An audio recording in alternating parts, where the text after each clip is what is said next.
একদিন হুট কইরা বড় হইয়া গেলাম। যে গামছা দিয়া চুল বানাইতাম সেটা ছিঁড়ে গেল। আমার মাথায় গজাইলো লম্বা লম্বা চুল। এরপর টের পাইলাম লম্বা চুলে আর ছোটবেলার মতন মজা লাগতাছে না। কাপড়ের পুতুলের একটা শাড়ি হারাইলেও যে আমি ডুকরাইয়া কাঁদতাম, আমার চোখের সামনে আমার সব প্রিন্সেস ড্রেস আম্মা কারে কারে জেনে দিয়া দিল, কিন্তু আমার এক ফোঁটাও দুঃখ হইল না। মাসের পর মাস কাইটা গেল, দেখলাম আব্বাই আমার জন্য পুতুলের ব্রাশ কিনে না, গোলাপি ফুল ছাপানো ব্যাগ আনে না। হাতে টাকা দিয়া বলে, যা পছন্দ হয় কিনা লও।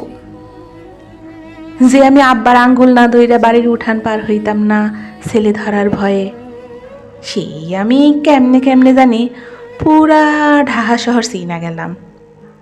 এরপর একদিন ঘরে বড় আয়োজন হইল। আমার পুতুল না সাজাইয়া সবাই আমারে সাজাইল। ধুলা দিয়া ভাত আর ইটের টুকরার গোশতের বদলে টেবিলে সত্যিকারের নানান পদ সাজানো হইল।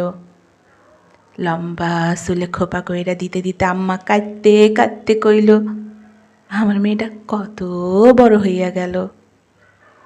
সেদিন বুঝলাম ছোট্ট আমির বড় হবার স্বপ্ন পূরণ হইল। মনে চাইল চিৎকার দিয়া বলি, বড় হইয়া ঠইক্কা গেলাম। বিশ্বাস করো, এই বড়বেলা আমার ভালো লাগে না।